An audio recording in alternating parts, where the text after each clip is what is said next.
Welcome to Confessions of a Parent Coach. I'm Coach, a mother of four, and potty talker, Ann Kaplan. This is the podcast where I confess something from my own parenting and coaching life, teach a lesson around it, and answer your questions. Even we parenting experts are far from perfect, and the real magic happens when we get down with all that imperfection. We get into the gritty side of parenting here, so earbud up and dive in. Hello, and welcome into another episode of the podcast. I'm excited to be here with you again this week, listeners. And what we're going to talk about today is something that I help my clients with all the time, which is how to get kids to open up to us, which, oh my gosh, every parent wants. It doesn't matter how old your kid is. They could be, 3 years old and you're wondering, like, what is happening inside that toddler brain? Or 13 years old. And it's like, why did you just come home from school, run into your room and slam the door? You know, Tell me what's happening in there. That elusive thing that sometimes we really struggle with as parents of how to get kids to, actually relax around us and let us in. And of course, that sometimes can feel trickier the older kids get. But I mean, let's face it, no matter how old kids are, there's some times when you can just tell that there's something going on in there and we're not privy to it.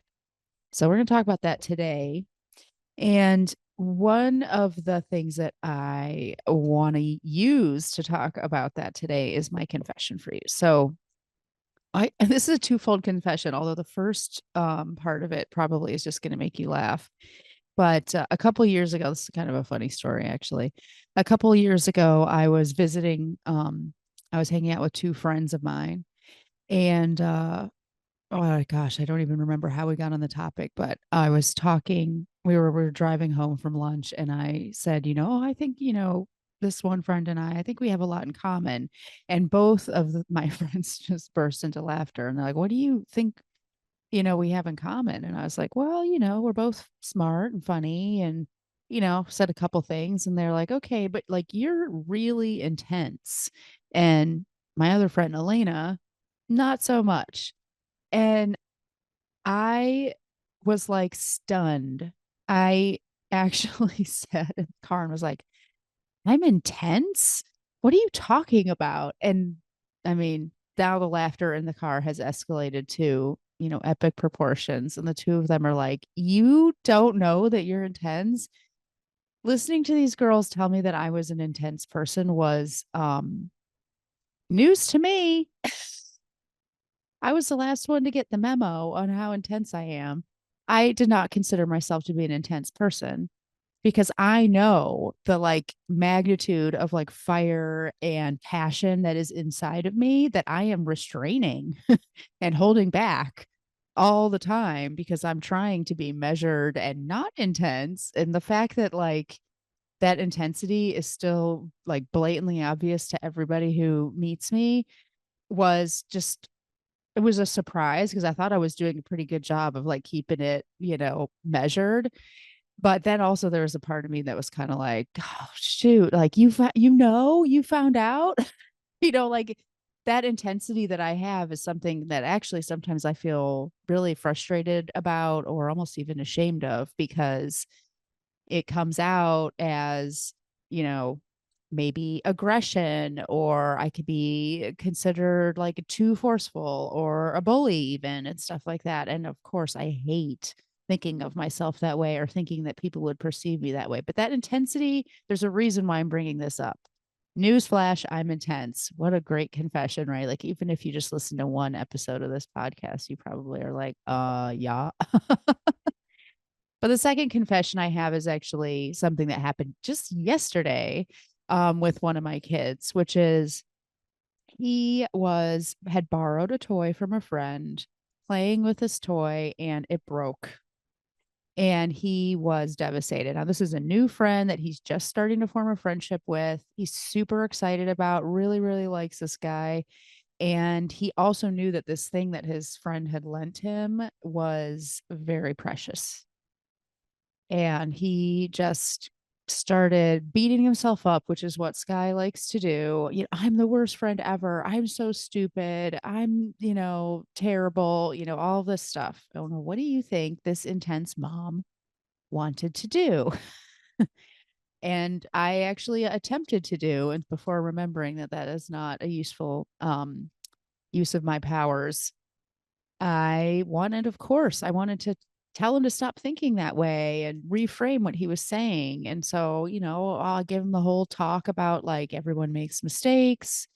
If your friend is a good friend, he's going to forgive you. When we make a mistake, we do everything we can to make it right. We can't hold ourselves to these impossible standards, blah blah blah blah blah. And do you think that anything I said changed Sky's perspective on himself? No. Now, I'll get to what I switched to doing later, but I want to pause here to just give a little like kind of spiel about the ego.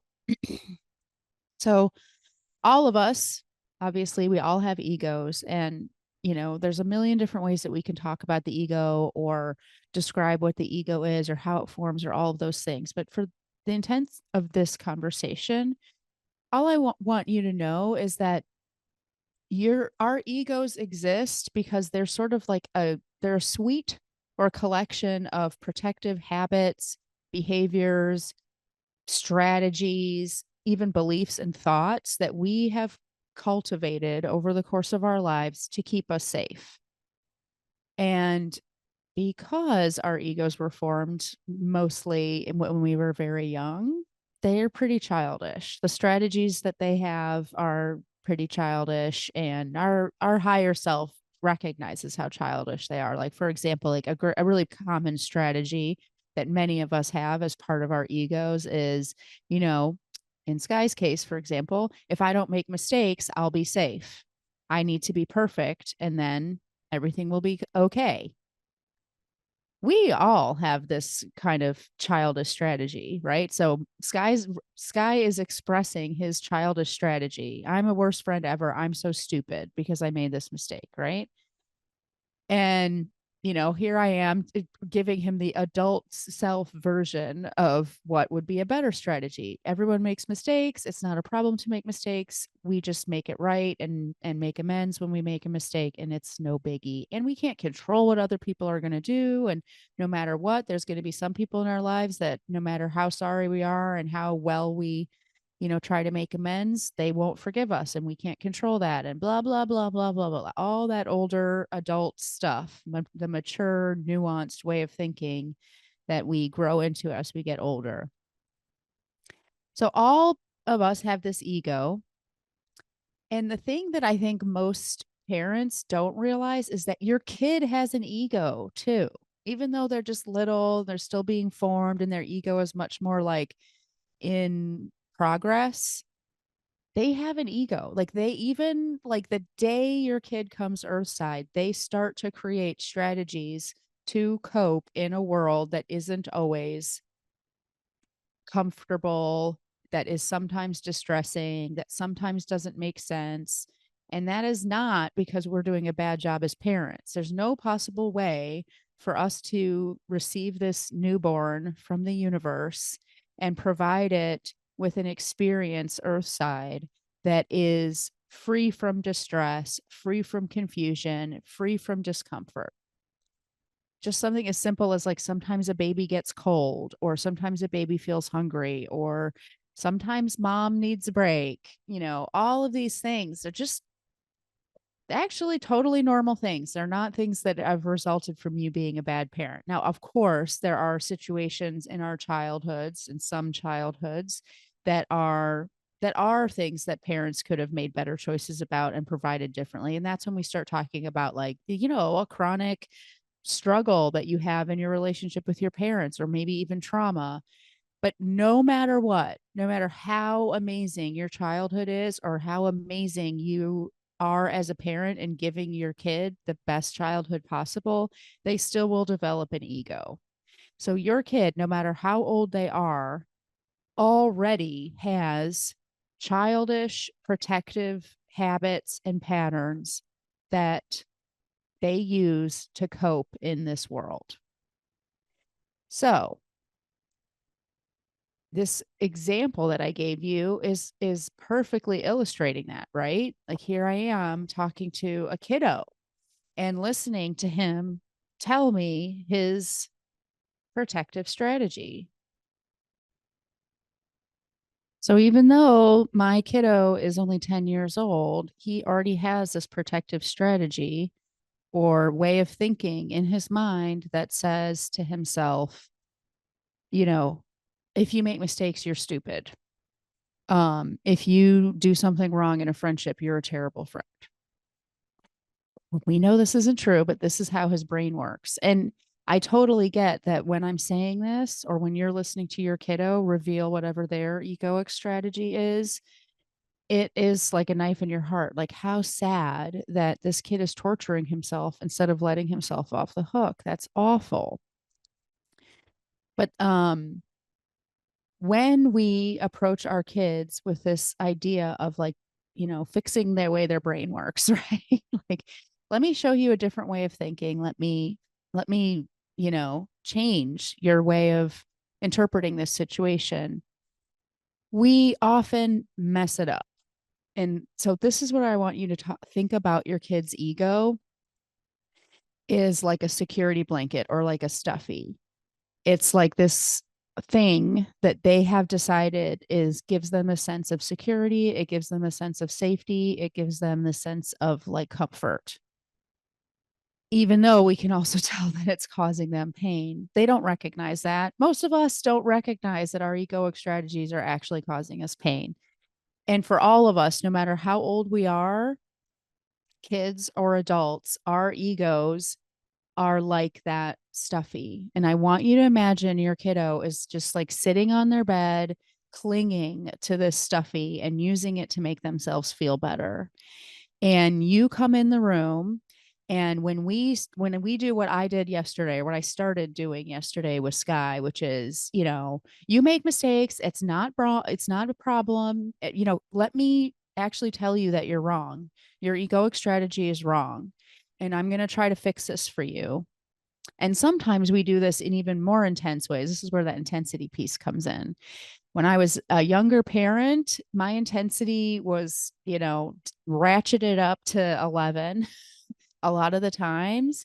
And even though I wasn't like yelling at my kid, or I wasn't even angry with my kid, that like intense passion when I was trying to get something back on track and get it to be the way it was supposed to be, or the way that I thought was healthier or better or more close to perfect, it was too much. It's the same as when we come in the room and just instead of, when we come in the room and we just rip that kid's stuffy away from them, this thing that they're clinging to, the one object they have that helps them feel safe in a scary, cold world. And we just rip it out of their hands and throw it in the trash. And a long time ago, I was in a training for coaches and therapists and stuff like that. And one of the things that the guy who was doing the training said that really stuck with me was, it doesn't take a skilled practitioner to do that. It does not take a skilled practitioner or even a, trained practitioner to recognize the things that our clients or our kids are doing that don't serve them and that are based on false beliefs and false interpretations of the world around them. Those things are obvious. Listening to somebody say, I made a mistake, I broke my friend's toy, and that means I'm a bad friend and I'm stupid. It does not take a rocket scientist. You do not need to be, the world's most skilled therapist to be able to understand, like, that isn't true and it's not serving you. And it's probably the root of a lot of your trouble. So let's not use that strategy anymore. Like, duh. It's a clunky, sloppy job that we do as parents or as therapists or as coaches or whatever, to come into that room and just yank that stuffy away from our person and leave them exposed and bare with no recourse and no protection from this scary cold world.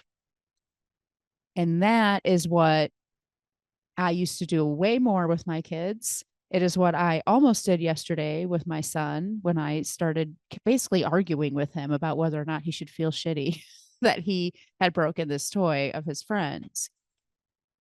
So, this is why our kids shut down. This is why we have a hard time getting our kids to open up to us.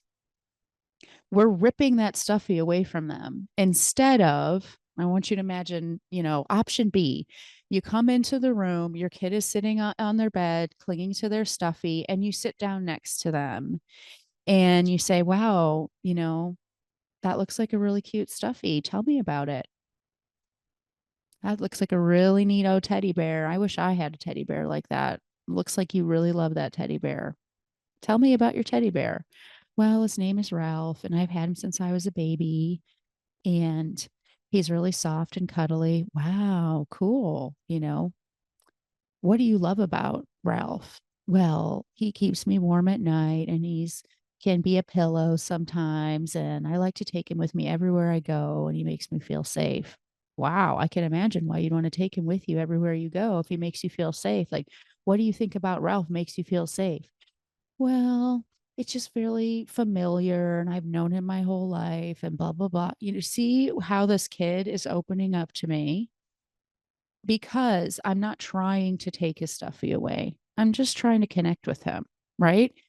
And eventually, as this kiddo establishes this kind of emotional safety with you, you might be able to say, Ralph is so cool and interesting. And do you think it would be okay if I, held Ralph for a minute? Would that be all right with you? And this kiddo might say, well, no, but you could hold his hand while he sits in my lap. Or, okay, but just keep him in the room, just sit right next to me with him. And then you have to give him right back. You see where I'm going with this, right? This kiddo who might be like taking Ralph to school with him every day at the age of 11 and, causing himself some social anxiety by doing so is much more likely to get to a place where he doesn't need to bring Ralph with him to school anymore when we are actually not taking Ralph away, when we are actually sitting there and having this dialogue with our kids that is not about an agenda. It's not about telling them how they should be different or what they should be doing differently or how they're wrong or the way the world really works or any of that stuff. In fact, I'm not really telling this kid anything. That is the way to get our kids to open up to us. So what did I do yesterday when I realized, oh wait, hang on a second, I'm trying to rip his stuffy away. What do I do instead? I just sat with him and validated everything that he was going through. I was like, it really stinks when when you've made a mistake and you're worried that your friend isn't going to forgive you. And by this time, we had already like texted his friend's mom and told him what happened and offered to replace the toy and told him we were sorry and all of that stuff. But we hadn't gotten a reply yet.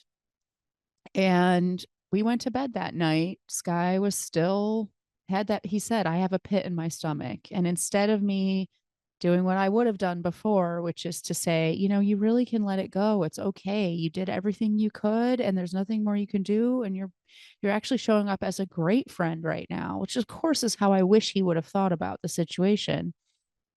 I luckily had already made my pivot. And so instead I said, yeah, I get it. It really, really stinks when you've wronged a friend. And especially when you don't even know if they're going to forgive you or not yet, because you're just in that waiting game. And that pit in your stomach is probably going to hang out there for a while.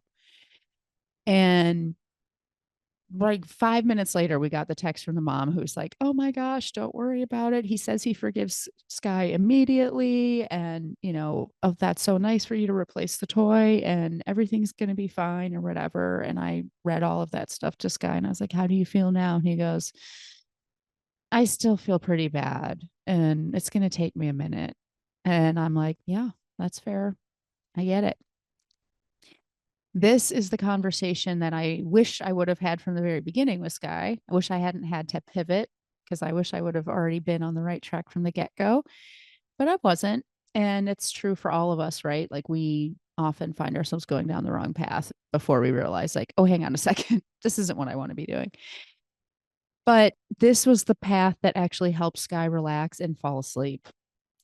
And I think what I want everybody to take away from this is, and this might sound extreme, here's my intensity for you. But when we parent from this like ripping away your stuffy perspective, to me, it is an act of violence on our part. And I want to extend that not just to parenting, but you've been hearing me sort of make the analogy or the connection between how we treat our kids and how someone like me, a practitioner, whether it's a therapist or a coach or whomever, treating their client. There are many, many, many practitioners out there. And I will be honest, here you go. You're getting a confession packed episode today, but another confession for me is I used to be one of these practitioners. I'm so insightful. I see what's going on here. Here, I'm going to give you this straight shooter, perspective. And, it's going to be this little bit of a bitch slap and you're welcome, you know? And don't get me wrong, I still am totally a straight shooter and I will tell you like it is. And that's one of the things my clients love about me. But I have created and developed a sensibility that also accommodates the fact that like it's a process. We're not ready to, relinquish our stuffies right away. And it takes a while for us to relax and give that up.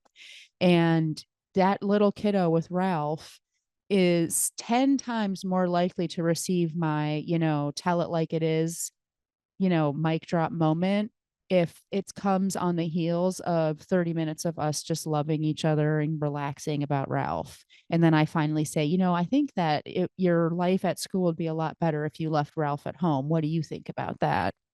Or, I think you and I both know that it's time for you to not bring Ralph to school anymore. What do you think? That is still tell it like it is. It still is like offering this alternative perspective. It's also helping this kid tap into something that he already knows, but he wasn't ready to look at. And that's only possible when we also bring that compassion, connection, that relaxation around relinquishing these egoic habits that we have that we're bringing to our parenting, right? How many times have you heard words tumble out of your mouth that sound just like what something your parents said? I mean, everybody has that experience, right? That means that it's in there. It is the way. Like a great example of that I hear all the time from parents is their ideas about respect and their role as the parent. I'm the parent, you're the kid. Where did that come from? 1955 or something, right? But it's in there. And that is the way that you're thinking, even if you don't want to, or even if you're not aware of it. And for me to just sit there and say, well, actually, blah, blah, blah, blah, blah, not necessarily going to be the thing that helps you release that story, that protective strategy, that way of being in the world, and opens you up to a whole new connection with your kiddo. But me sitting there and saying, yeah, it really makes a lot of sense that you feel that way about respect if that's, the way you were raised. And totally, when someone speaks that way, it makes perfect sense that we interpret it as disrespect. Go back and listen to my Disrespect as a Story podcast. You'll hear me validate this way of thinking many, many, many times while I'm also offering this alternative perspective on respect. These are the ways that we help our kids open up. This is the kind of 1-2 punch that you get from a good practitioner of TLC, validation, emotional safety, plus real life reality checks and skills to help you break free from this, to relinquish your Ralph, whatever that is, right? If this sounds interesting to you, if this is like really striking a chord with you, if you're really ready to learn strategies on helping build more connection and emotional safety between you and your kiddo, and you want to do that in an environment that has emotional safety for you, it's time for us to talk. Set up that free discovery call that you hear me talk about every week. It is a fabulous, magical time for us to meet, for me to hear your story, for me to give you both that 1-2 punch, right? Both that emotional validation and some really concrete feedback that helps you start making changes immediately in your family. And it's free. So come on now. I'm here. I'm waiting for you, and I'm ready to help make your family dreams come true. This dynamic that you have in your mind of which you wish it would be between you and your kiddo, it is possible for you. And I'm excited to be a part of making that dream a reality for you. Have a great week, everybody, and I'll talk to you again soon. Bye. The episode is over, but there's more waiting for you. You can grab my free workbook, Getting Kids to Listen the First Time, that walks you through the fundamental principles I teach all of my clients and applies them to this very universal parenting challenge. So if you're sick of repeating yourself all day long or just want to learn more about my style, you'll definitely want to go to bit.ly/kidswholisten. And if you're ready to work with me, let's meet. Set up a free call at bit.ly/Kaplan call, and let's create an action plan that gets you exactly where you want to go. And of course, links to all this goodness are in the show notes. Thanks for joining, and I'll see you next time.